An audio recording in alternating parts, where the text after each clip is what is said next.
Arcadie Vasile Suceveanu este un poet, eseist și ziarist român din Republica Moldova.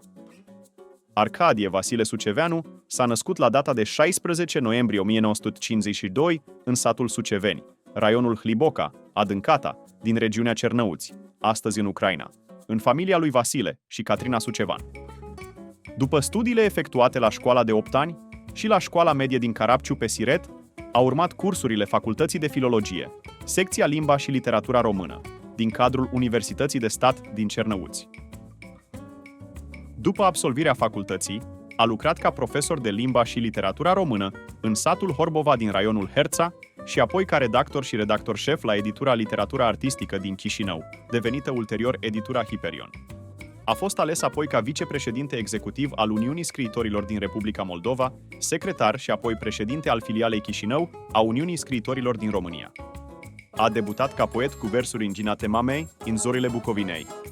În versurile sale se remarcă printr-un cadru vast al asociațiilor, prin dinamismul imaginilor. Prin scris se întoarse mereu cu gândul la Bucovina.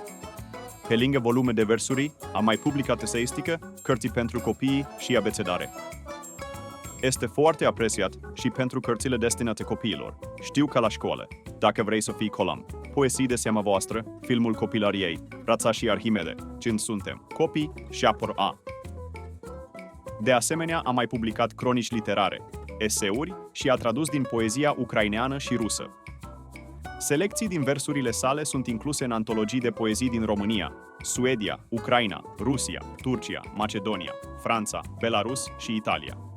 Arcadie Suceveanu este membru al Uniunii Scriitorilor din Moldova, membru al Uniunii Scriitorilor din România și membru fondator al PEN Clubului din Moldova.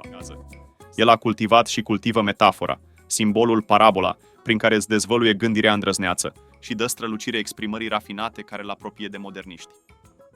El n-a fugit dintre scriitorii timpului, ci s-a integrat în opera comună de creare a unei literaturi oneste și veridice, incitante și stimulatoare a progresului etic, și căutând și găsind pentru aceasta modalitățile și uneltele necesare și potrivite.